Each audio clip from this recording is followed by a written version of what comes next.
Hoy celebramos el Domingo del Buen Pastor y especialmente durante este tiempo debemos recordar que Él está con nosotros, especialmente cuando sentimos como ovejas descarriadas.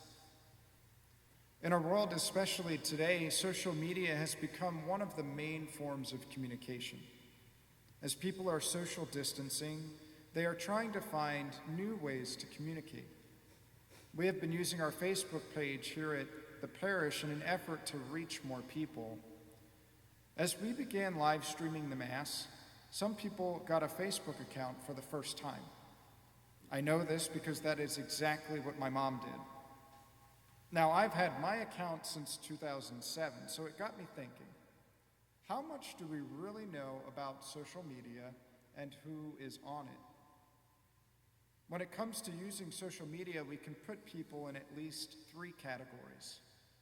One can be seen as an adopter, abandoner, or an authenticator.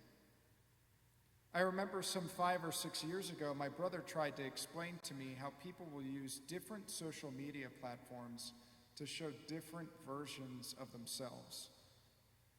People that do that would be considered adopters. An abandoner would be somebody like my mom. It literally took a pandemic for her to get on social media. An authenticator would be just the opposite of an adopter. They never try to cover up who they are. In today's gospel, Jesus is saying that he is the only authentic person one should follow.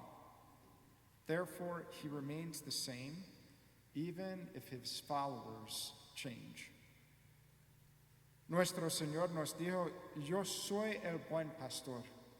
Yo conozco a mis ovejas y ellas me conocen a mí. Estas palabras son muy importantes en nuestra cultura global. La tecnología nos da la oportunidad de hablar con nuestros familiares en diferentes países sin demora. Esto significa que podemos mantener relaciones a través de los océanos. Esto puede hacer más fácil el proceso de salir de un país para vivir en otro. Pero ustedes saben mejor que yo que comunicación por tecnología es buena, pero no es suficiente. Ahora creo que todas las personas comprenden la diferencia entre comunicación virtual y comunicación en persona. Algunas personas han dicho que casi 90% de comunicación no es verbal. Y esto fue el resultado de un estudio. Pero no es verdad durante discursos o discusiones. El foco del estudio solamente consideró casos cuando una persona usa solamente una palabra, con diferente tono o inflexión. Podemos entender esto en nuestras vidas. Hay palabras que nuestros padres usaron y el tono y inflexión pueden avisarnos lo que sigue. En mi casa fue, come here, venga. Dependiendo del tono, sabemos si estamos en peligro o todo está bien.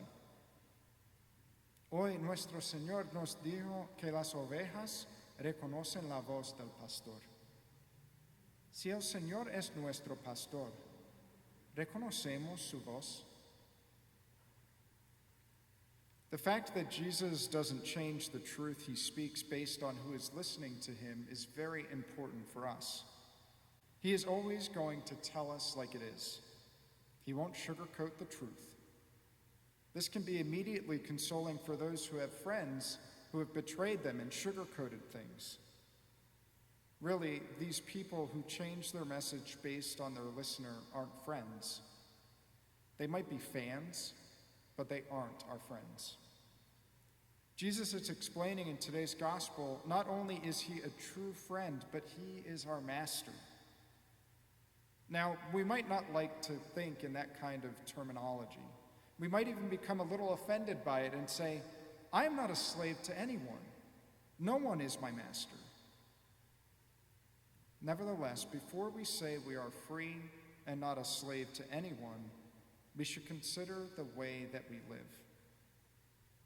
Ask yourself, before coronavirus, did I live my life predominantly through a screen? If the answer is yes, then ask, how long did I spend on social media?